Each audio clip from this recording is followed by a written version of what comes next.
certain movie-going experiences kind of stick in your mind as being especially memorable. For me, ones I think about are Taxi Driver. When I first saw that in the theater, I walked out of there, it was at night, and things did not quite look the same, and I was a little still under its spell. Another similar experience was when I saw 2001: A Space Odyssey the first time. In fact, every time I see that film, it's sort of a unique experience unto itself. The Deer Hunter is another one that I remember distinctly because it was only playing on one theater in Los Angeles, probably in Westwood, and you had to actually mail away for tickets to see this thing. I took a young lady who I was dating at the time. 20 years later, that young lady became the Mrs. Kazdoy Closet, but that's a whole other story. And today's film is another one that I remember distinctly seeing in the theater for certain reasons. I'll get to that in a second, but first I must say, this is the Kazdoy Closet. I'm Kazdoy. That's my closet, full of all the stuff that I love. And today, a film that doesn't really compare to those three that I just mentioned, but was still a very memorable theater-going experience. Let's check it out. Today's film is Mommie, Dearest from 1981. It's about 128 minutes long in color. This is based on the tell-all memoir by Christina Crawford. She was the adopted daughter of actress Joan Crawford. I think this memoir was maybe the first or one of the very first of this type. And it's all about how Christina was abused mentally, physically, emotionally by Joan Crawford, but it's also a great deal about Joan Crawford's efforts to maintain her celebrity status, maintain her career, and sort of maintain her lifestyle. This is directed by Frank Perry, who directed a film that I saw when I was pretty young called David and Lisa, and that kind of freaked me out when I was a kid. It's a black and white film about two teenagers who are in a mental institution. I thought that was rather disturbing when I saw it. He also directed Diary of a Mad Housewife, which is on my list to rewatch and maybe do an episode about as well. Faye Dunaway stars as Joan Crawford. Actually, it says Faye Dunaway is Joan Crawford. It's a little pretentious to say that, but that's how it's billed. And I've talked about her before when I did my Barfly episode. She's been in some of the greatest films, Bonnie and Clyde, one of my favorites, Chinatown, Network. Diana Scarwood plays Christina Crawford as an adult. She's very good. Mostly to her credit are TV shows.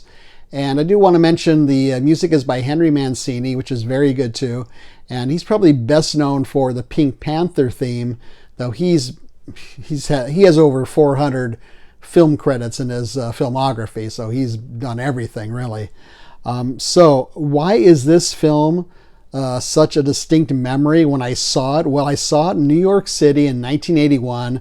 I was 24 years old, and I knew it was supposed to be this terrible story about what happened to this poor girl, and the audience is laughing hysterically through this entire film. And I sat there perplexed, like, why are they laughing? Look what's going on. It's terrible what's happening here. And I didn't quite understand it.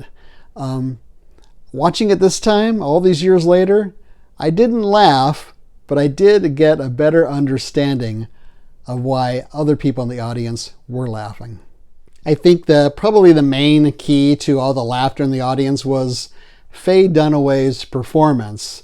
And by the way, she disowns this movie. She will not talk about it. Maybe she's embarrassed by it. I'm not sure. But her performance is so over the top, but it was directed that way.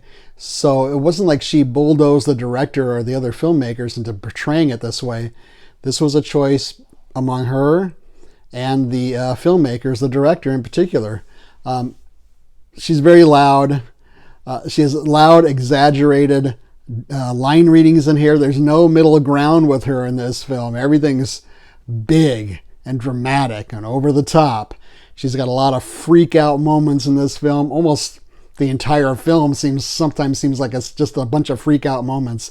I'll get to some of those in a minute. And also just a variety of outfits and hairstyles.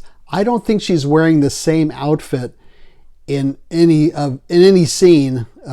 Every scene has a different outfit on, is what I'm trying to say, and a different hairstyle, I think. And it turns out she used Joan Crawford's original costumer, hairstylist, and makeup artist for this film. And she really does look like her too in most of the film. When I'm watching this, I'm thinking, and I'm jotting down some ideas about her character. She's OCD. She's a perfectionist, not only with others, but with herself. She's a total control freak, of course. She's probably bipolar because she turns on a dime emotionally. And she's an alcoholic. She's got a lot going on.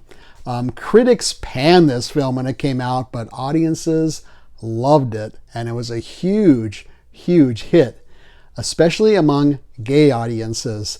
Now, I had no concept of that when I saw the film. It's possible that's who was laughing in the theater when I saw it. That's my guess. Why do gay audiences connect with this? I don't really understand. I think from what I've been looking at, it has to do with the era that she was popular, the way she is. She's bossy, she's in charge, and she's loud, and the outfits are quite loud and over the top. So I think all of that combines to the appeal to a gay audience. John Waters is one of the people interviewed in some of the extras. I think John Waters is a really funny person. I'm not a huge fan of his films. I've seen several of them. I think they're fine, but I think he's funny. I think he's a funny writer. I've read a couple of his books too. And he says, this movie is so flawed that it's perfect, which I kind of think leads into a camp category. So that might be another appeal to a gay audience. But as far as the crazy, insane moments, there's the axe scene. That's where Joan is fired from MGM because they basically say she's a has-been.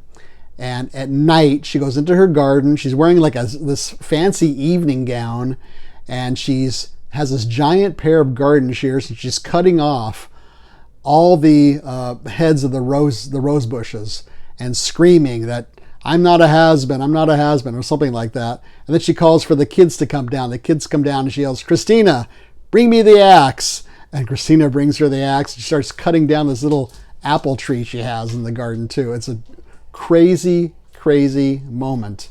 Another one is she walks into her room and Christina is sitting there at Joan Crawford's vanity table, and she's kind of pretending to be Joan Crawford, not putting her down, but she wants to be like her mom. And she's combing her hair, and Joan Crawford does not like this. And she gets a giant pair of scissors and starts cutting Christina's hair.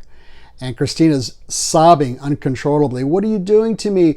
I can't go to school like this. I'll be bald. And Joan Crawford yells back, I'd rather you were bald than look like a tramp.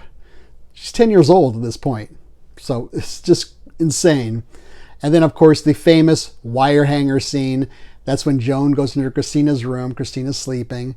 And Joan is looking in Christina's closet, a huge house, a mansion.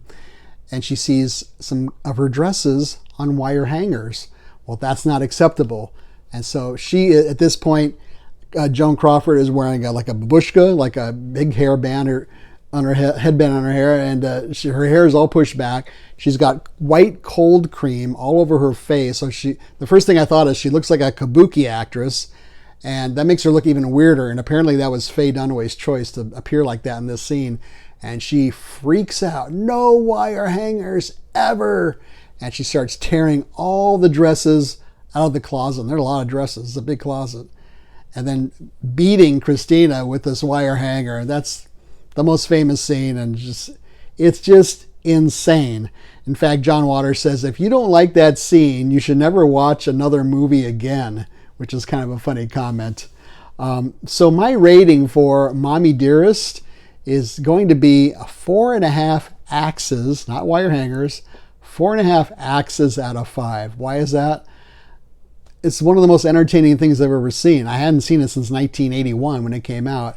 And it's just so much fun to watch. And it's just, I don't know if you can find a more entertaining film out there, really. And it got a lot of Razzie Awards. If you don't know what that is, I think they're called the Golden Raspberries. They get awards for the worst film, the worst performance, the worst director every year. It got everything that year. Even the little girl who played Christina as a kid got a Razzie Award for like worst debut by an actress or something. I think this film even got like worst film in the last 25 years.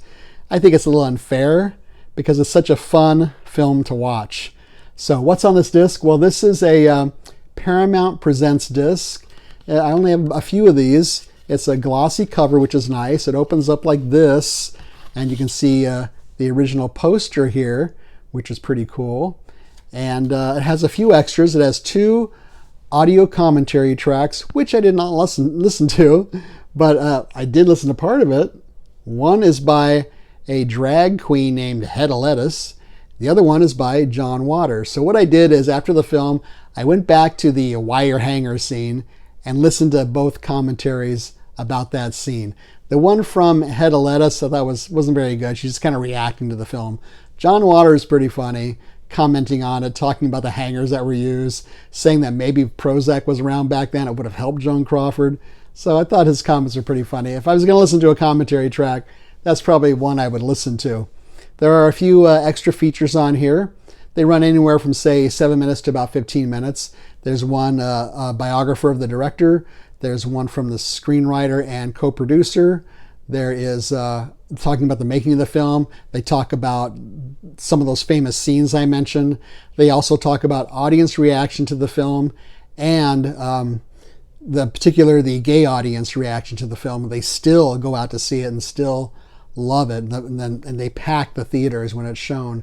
There are a few interviews with Diana Scarwood, who plays Christina, and then the woman who plays the housekeeper as well.